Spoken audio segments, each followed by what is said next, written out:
everyone. A warm welcome to Wisdom from North. My name is Janica, and today I have a wonderful person on the show, a woman that has been called the fairy godmother of love, Cupid of consciousness, Arielle Ford. For the past 25 years, Ariel has been living, teaching, and promoting consciousness through different forms of media. As book publicist, she has launched the career for people such as Deepak Chopra, Jack Canfield, Neil Donald Walsh, Debbie Ford, Louis L. Hay, and many others. But Ariel is also a gifted writer. She's a best-selling author of 8 books, including the latest one, Wabi Sabi Love, and the one we're going to speak about today, The Soulmate Secret, Manifest the Love of Your Life with the Law of Attraction. And I can't wait to talk about that. Ariel, much welcome to Wisdom from North. Thank you, Janica. How are you? I'm very good, and I've been very much looking forward to this. And for some reason, I haven't gotten to this topic yet, but it's so important and it's so wonderful. And I was thinking there's so many people out there who are single, including myself, and you have this inspiring story because you managed to attract and manifest your own soulmate when you were 43 years old. And that gives, all the other people hope. So I would love for you to share that story of how you, what kind of tools you used and how you were able to do that, because I know it's a pretty magical story from his end as well. Yes. Well, what happened was I woke up one morning at the age of 43 and had this epiphany, this big aha moment where I realized I'd forgotten to get married. Oh. And I was sort of in shock. I was like, well, how did this happen? How did I get to be 43 years old and still be single? Because I had this really great life. I'd been building my career and my business, and I had all these wonderful clients and lots of friends and activities and travel, and yet I was alone. So I started to look back at my life and look at how did I create this amazing career. And I realized that I had been using the law of attraction. I had all these prayers and processes and rituals and projects that I used to build this amazing business and career. So I made a list of everything that I had done, and I decided to systematically apply it to my love life. Now, of course, I had no idea if it was going to work. I knew it worked really well on manifesting clients and money and homes and travel, but could I really manifest a soulmate? I didn't know. So I was very intentional, and I did all these things, which we'll talk about today. And within 6 months, I met my husband. And it was just this amazing day when it happened, because I had had some dreams that gave me some clues that he was coming. And he had actually seen me in his dreams. So on the day that we met, we recognized each other. Everybody that was with us that day saw what was happening. 3 weeks later, we got engaged. And a year later, we had 3 weddings. And that was 16 years ago. That's amazing. Wow. And do you think that he had applied the same tools as well? Because he also saw you in his dreams. He was actually in a relationship that was ending at that time. So he wasn't thinking about finding a soulmate. He was thinking about ending this relationship that he was in.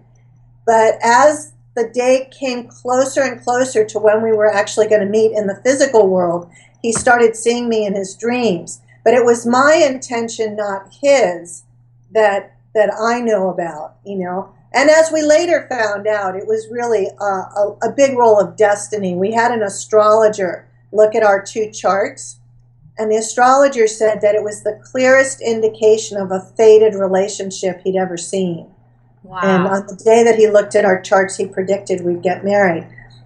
But there's, I didn't intend when I was doing this, I was doing it just for me. I wasn't thinking, oh, someday I'm going to write a book about it and I'll teach about it. That was never my intention. I just wanted to get married. So what happened is, after Brian and I got married, every time I'd meet a single woman over the age of 40, she'd pull me aside and she'd whisper in my ear, how do I get a Brian? So I would, whisper back, well, here's all the things that I did. And then slowly all the people that I shared it with would email me or call me and say, wow, I followed your program and will you come to my wedding? So eventually that's how the book came to be, because there was such big demand for it. But it's really quite an easy and fun process. And what it does require is a little effort on your part. So just like anything that you want to accomplish in life, you need to make an investment of time, energy, intention, and attention. So it's like you want to go in the kitchen and cook something, a 7-course meal. I've got the recipe, but you have to do the cooking. Does that make sense? Yes, so let's get into that because it has to do with the law of attraction. And even though I've heard about it so many times, I'm still a bit confused about how to use it consciously. All right, so the law of attraction states we draw to us the people, places, and experiences that match our state of being. So if our state of being is, I'm a very happy, grateful, fortunate woman, and good things happen in my life, chances are good things are happening in your life. If your experience is, I'm a loser, I'm unlucky in love, I'm unlovable, bad things happen to me all the time, I'm a victim, chances are that's what your life looks like. And for most people, it's sort of a mix of things. In some areas, they know where they're competent, like particularly successful women. They know they're good at business, they know they're good at having a career, making money. So that's where they put all their time and energy, because they get this feedback, oh, I'm good at this. But they may have had 1 or 2 or several bad relationships, and they're living in this past history of, I'm unlucky in love. Right. And that's what continues to happen over and over again. So one of the first things you need to do is let go of these negative beliefs. And usually people have them, they're like, I'm too old, I'm too fat, I'm too damaged, all the good ones are taken, the one I was supposed to be with got away, because people believe you only get one soulmate in a lifetime, which, by the way, is not true. There are hundreds, if not thousands, of possible soulmates for everybody. Wow. We get more than one. So none of that's true. But you have to be willing to let go of these beliefs and these thoughts. Like Wayne Dyer always says, don't believe every thought that you have.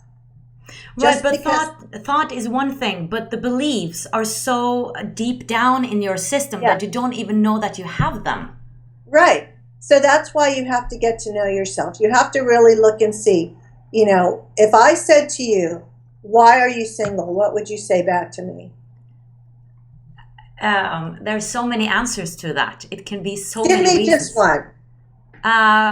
Okay, the first one that comes to my mind is that I'm afraid of being with one person for the rest of my life and it won't work out, and it won't work out, or you'll get bored, or what? Yes, that it will limit me in following my dreams. Oh, okay. So your belief is committing to somebody puts a limitation on your ability to create. It might, yes. Right. Okay. Okay. So that's only true if you say it's true. I'll give you an example. After Brian and I got together, my income tripled. Really? Yes, it tripled. Now, why did it triple? Because suddenly I was in this new heart-open state where I was being loved in a way that I've never been loved before, supported in a way that I've never been supported before. There was another human being sharing my dreams and my visions of what was possible for me.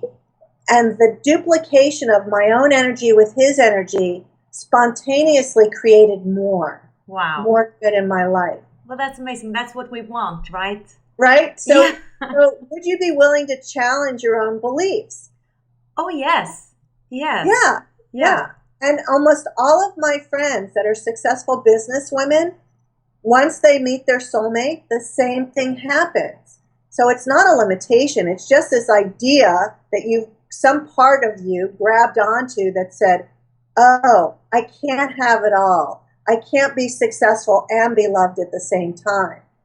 And yet at the end of your life, what you're most going to remember is not so much, how many dollars were in the bank, but how many hugs and kisses you shared in your life and where those took place. So Yeah. the very, very first step in manifesting a soulmate is first getting clarity. What do you want your life to look like? And do you really want to share your life with another human being? Now, in our DNA, we are set up to want to share our life with another. We are social beings.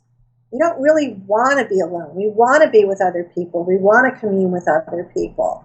So that's what's really possible for us. So then you want to look and see, what are the heart traits and qualities I most want in a soulmate?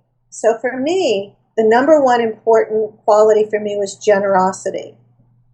Not so much with his wallet, although that was important. What was more important was generous with his love, affection, attention, and time. So I'm somebody who really wanted to be the center of somebody's universe. And, I know the psychological reasons for it. I was the oldest of 3 children. Before I was 3 years old, I had a brother and a sister. So I went from being an only child for 12 months to suddenly there was another baby in the house, and I wasn't anybody's focus anymore. So that was what was really important to me. I also wanted somebody who would love me unconditionally, who would like to go exotic places to travel, who was very family oriented, because you weren't just going to get me, you were going to get my entire family. I knew from past relationships that the kind of men I attracted in the past never had a good relationship with their mother. So I wanted somebody who really loved his mother and knew how to treat a woman. So I used my history to figure out and get clear about the heart traits and qualities for my soulmate wish list. And then so you that's wrote them one of down. the first steps. And then you wrote them down on a list. I wrote them all down, and I wrote them down as positive statements. So I knew that I could never be with somebody who was a smoker, right? But you don't write on your list, my soulmate doesn't smoke. Okay. You write on your list, my soulmate is very committed to a healthy lifestyle. Okay. Whatever that is for him, I'm not going to try and dictate, well, he has to be into mountain biking and, snowshoeing or whatever that is. I just wanted somebody who wanted to take care of his own health and physicality. So making a soulmate wish list is really important. And what I suggest you do is that you really spend days or weeks on this. It's not a shopping list. Not like he's going to be 6'2", 185 pounds with blue eyes and blonde hair.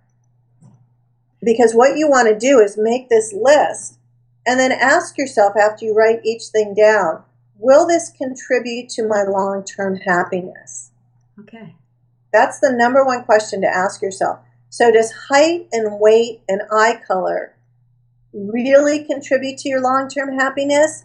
Or is somebody who has a generous spirit and an open heart and is loving and kind and compassionate and family-oriented and supportive, is that going to contribute to your long-term happiness? And only you can decide. And I did have crazy stuff on my list. Like, I knew for sure I wanted somebody with gray hair. Now, God knows why that was important to me. I don't know. But Brian turned gray in his 30s, and when I met him, he did have gray hair. So maybe it was my intuition giving me a sign, but that was on my list. So on one level, it's important to be specific, right? And have Yes, you want to be very specific, and at the same time, a little detached. Not like this is how it has to be, because you want to trust that the universe actually knows better than you do what your heart most needs. But it's good to be specific, and here's why. Do you have Starbucks in Norway?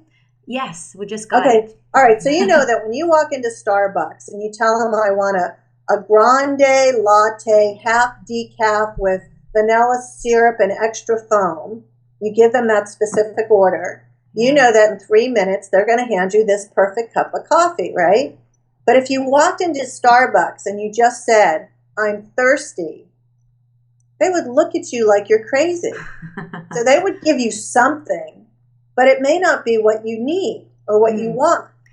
But I have a question here. You're saying I want, and I've kind of learned that that's not a good thing to say to the universe, because then you're saying I don't have it. I'm lacking it. So so this is where the paradox is. So you have this desire or a want, you could call it a want. But if you're coming from a place that you know in every cell of your body that what you've asked for is already yours, you're not coming from a place of desperation or a place of something's missing. And that's really the difference. And this is the hardest thing for a lot of people to get, because you need to know and trust that the past, the present, and the future are all happening right now in this present moment. We're all already connected. Your soulmate isn't out there somewhere lost in space. You are already energetically connected to your soulmate, and you're calling them into the 3D world. So one of the best ways to do that is by doing what I call a feelingization. So some people call these visualizations, where you close your eyes and inside of your mind you see something happening. But that isn't where the magic happens. You need to drop into your heart and be able to feel that what you've asked for has already happened. So on my website, I have these feelingizations available for people to do. You can do them for free. You just go to soulmatesecret.com and click on the tab that says free stuff, and you can access the feelingizations there.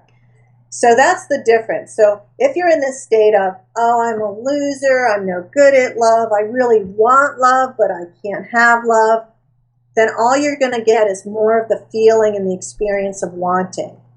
But when you can be in the state, yes, I desire love, I deserve love, I already have love, the love is already mine, and I'm so grateful that my soulmate exists, and you start a conversation with them every day in your head.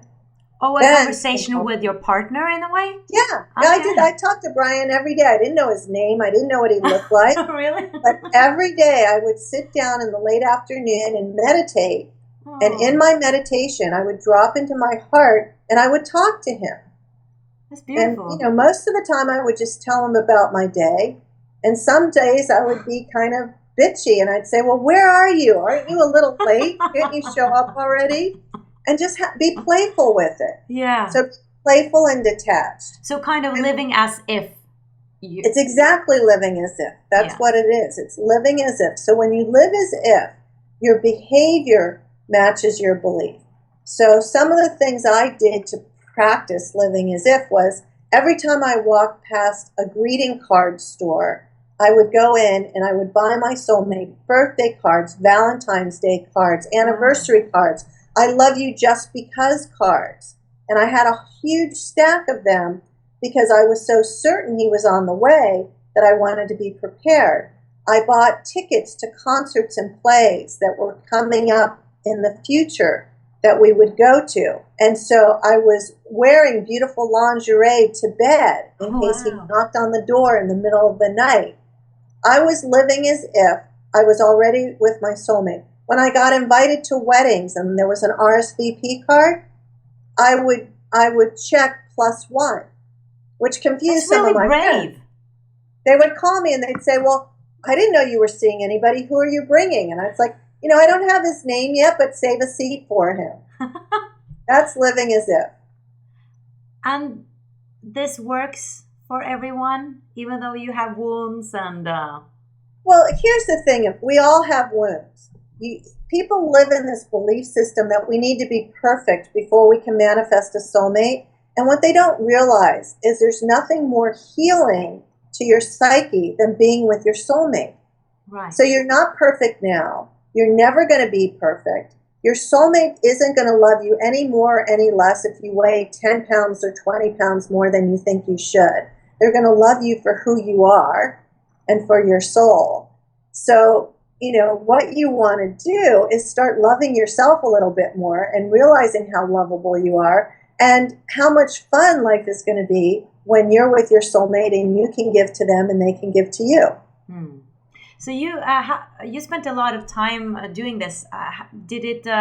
Was it months or was it years, or how long did it take? At the time that this was happening, I wasn't tracking it exactly because, as I said, I had no intention of sharing this. This was my own personal process. So I'm just sort of guesstimating. It took around 6 months. But from what I've seen over the past 7 years since the Soulmate Secret book came out, is that I've had people meet their soulmate while they were standing in line at the bookstore holding the book to buy it. And I've had other people who told me it took them 3 years. Right. But the truth is, it's not about how long it takes, because the woman that it took 3 years for, I asked her at her wedding, which I went to, was he worth waiting for? And of course she said yes. So you can't really give God, Yeah, a that's the time. thing. Because You I'm know, you thinking have there to has bring to. my soulmate in 3 weeks. Yeah, because That's not the I'm point. thinking there might be some divine timing here. There's a lot of divine timing, because like the woman who it took 3 years for, she had read my book, she'd done my workshop, she'd done my online course, and then she would call me and she'd say, "What am I doing wrong? Right. It's taking so long." And I'd always say to her, "You're not doing anything wrong. Just enjoy your life as it is, because I promise you, on the day that you meet him, you will find out what took so long." And on the day that she met the man who became her husband, she found out that 6 months prior, he had buried his wife of 25 years who had had cancer for 3 years. Wow. So while she was busy manifesting him, he was taking care of his wife, and then waited 6 months, to get through this grieving process. And then they met and they recognized each other instantly. And 6 months after they met, they got married. And they're very, very happy together now. So there was divine timing. She was ready, but he wasn't. So do you think you would have attracted Brian if you wouldn't have done these, apply these tools? Do you think there's an element of meant to be here?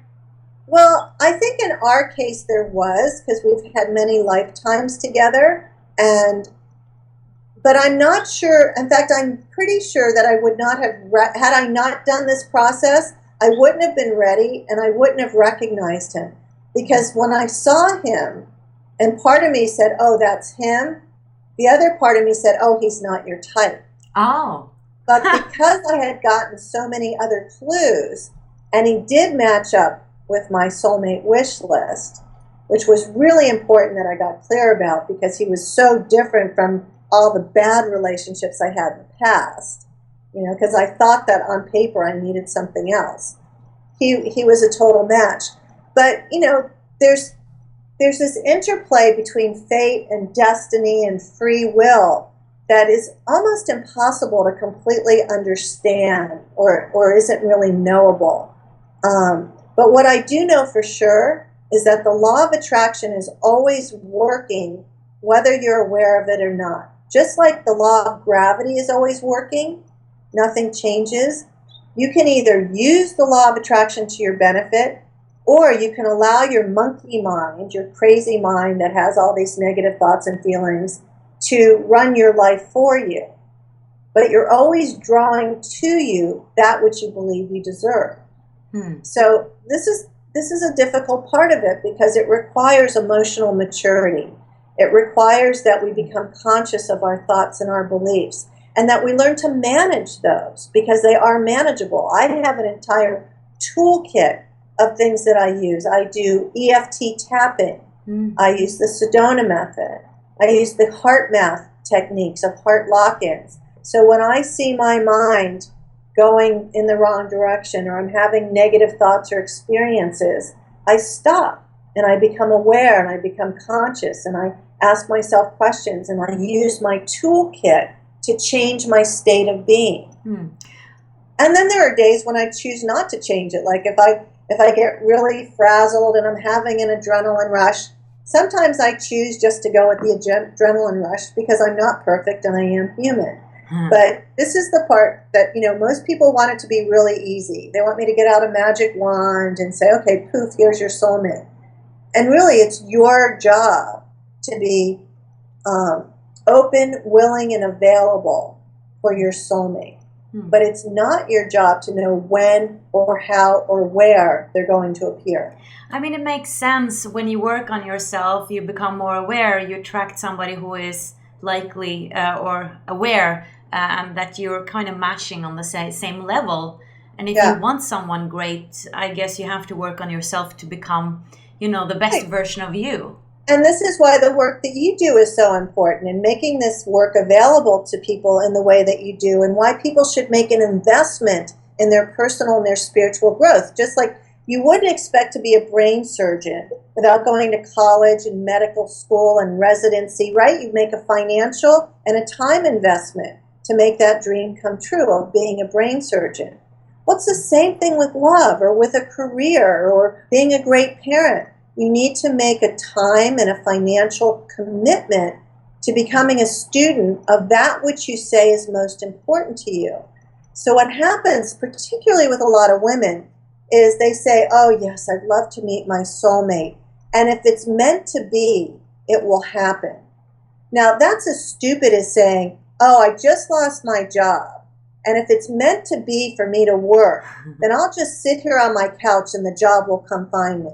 You would never do that, right? No. You would update your resume, you'd go online, you'd go on interviews, you would network, you would tell everybody you know, here's the job I'm looking for, right? And you would know, you would have certainty that come hell or high water, you're going to find a job. And it's the same thing with love.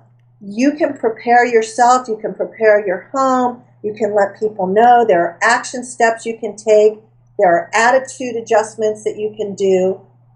But that doesn't mean that you have to date a lot, right? Because well, it depends on people. Like I know this one woman who decided she was absolutely committed to finding her soulmate and getting married.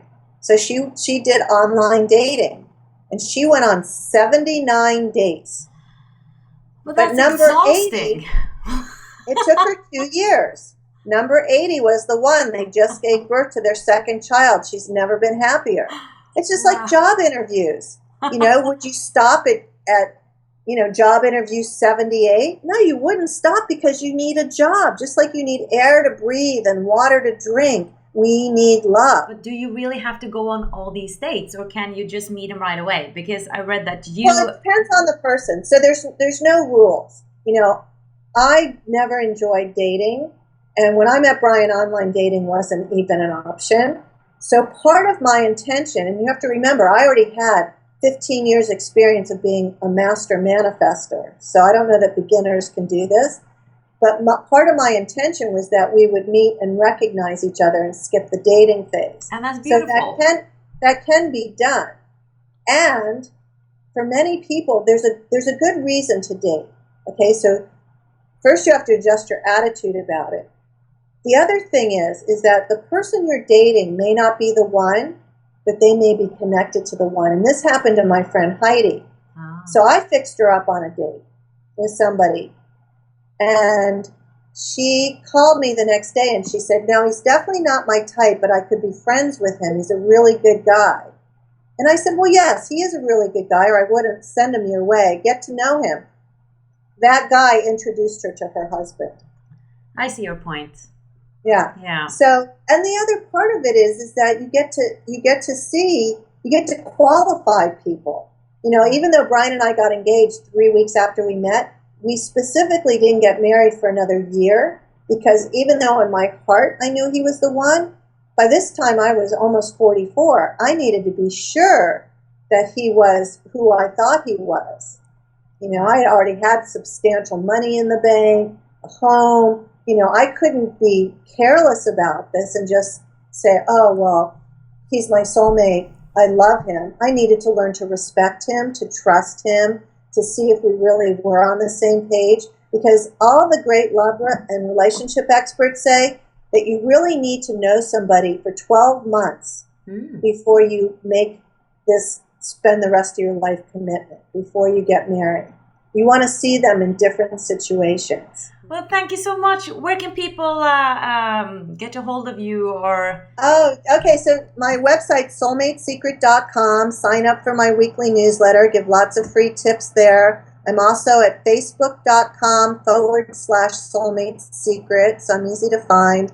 And I just completed a really incredible event. You can find out more about it. It's at lovesummit.com. Lovesummit.com. Thank you so much, Arielle. Oh, you're so welcome. And good luck. I think you're writing a new book now? I'm working on a new book called Love on the Other Side about what happens on soulmates when they get to heaven. Wow, I Yeah, definitely want to read that. yeah. Well, good luck with writing that, and thank you so much You're so for welcome. having this conversation with me. And thank you so much for watching, guys, and much love. And I hope you really try to use these tools and give it a try. So let's try that together. Much light from Oslo and the US. Bye bye. Bye bye.